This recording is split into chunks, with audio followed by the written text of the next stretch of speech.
So, making that decision to divorce or to separate is not an easy one. You didn't come to that conclusion quickly. You probably agonized over it, you probably stressed over it, and then you came to that conclusion. And so now you're wondering, how do I tell the children? Do I tell the children? Is there an exact way that we should tell the kids? So stay tuned to this video and we'll talk about all of that. So before I get to that, let me just tell you a little story. So when my daughter was 9 and my son was 5, my father passed. And when he passed, I was devastated. I had so many emotions going through my head at the time. I just couldn't hardly think straight. And my kids were close to my dad, so I knew that they would feel that impact too. And so I had to tell them that their papa had passed, and I described it to them in terms that they would understand. Because it wouldn't have made sense for me not to tell them. And then the day of the funeral, they get all dressed up and they go into the church or the funeral home. And right before they go in, I say, "Oh, by the way, your papa's dead." That wouldn't make any sense. As a matter of fact, you would probably say that's crazy to just spring that on them all at once. How would they feel? But a lot of times that's how people do with the children with a separation or a divorce.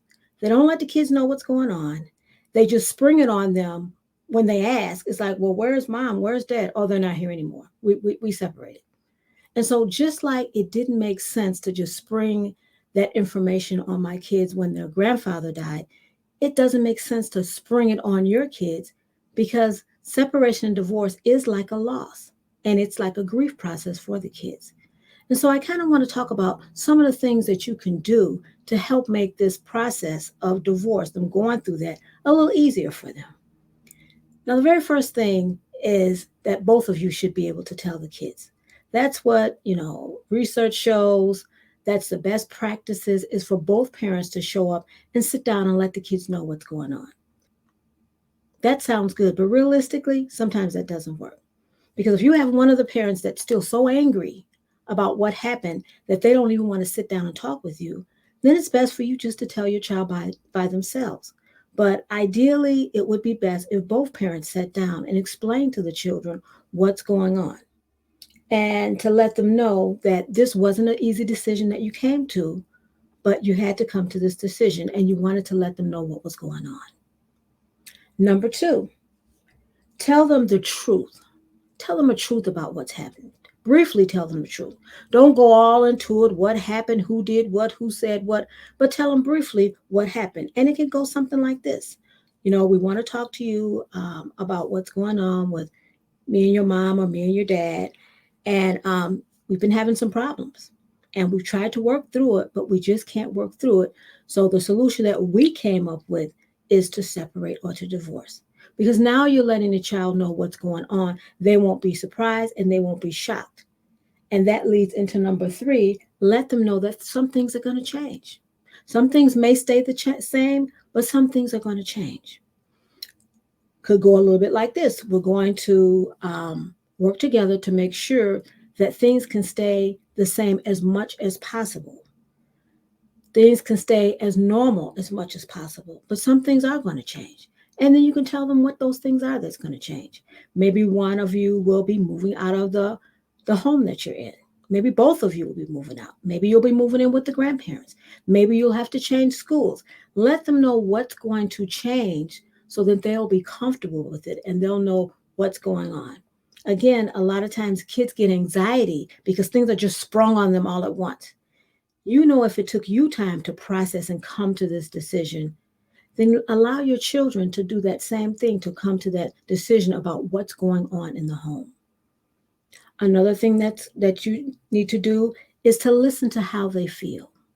Now, I know in some homes, I know when I was growing up, children are to be seen and not heard.